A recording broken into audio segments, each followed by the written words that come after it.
So question 8 in our Ask Your Mentor series is, what would you do differently if given the opportunity? This is interesting. I guess from a life journey perspective, I've lived, I feel like, so many different chapters of life, and I've seen so many different things. And, from being a mechanical engineer and then a recording artist and touring and working in film and working at creative agencies and, being an immigrant, moving countries, and being married and being a father, and all those different things have just all kind of been a ton of different chapters. And for me, that means that I always know there's going to be a next chapter, because it's just kind of what I do. I kind of reinvent, leverage, move forward. So I don't know what I would do differently from a life's perspective. When I think about the core of the business that we're working on right now, which is the Care Connect group, specifically Vision Care Connect first, and then we'll move across verticals. I would have probably been bolder at the start.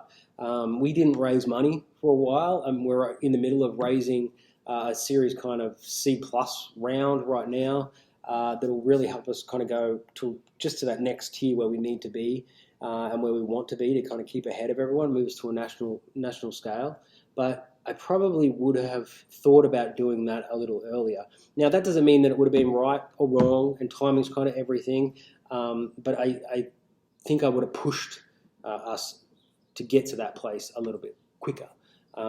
But that's all hindsight, and I think that also everything happens for a reason. So I guess that's why I have some difficulty with this question.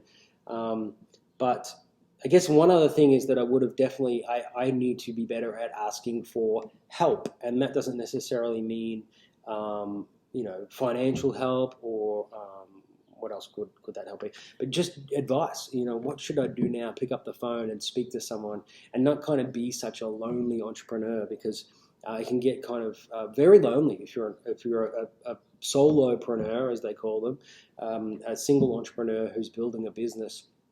It can feel kind of lonely sometimes, and so I definitely am much better at this now. Is like picking up the phone and asking someone, "Hey, am I believing my own bullshit here? Give me your opinion on this thing." But I probably wasn't at the start, and it was probably through maybe being embarrassed that I might have been making a wrong move, or asking a stupid question. But you have to get past all that bullshit, and at the core of it, most people around you want to help, and so that would be the thing that I would probably want to change.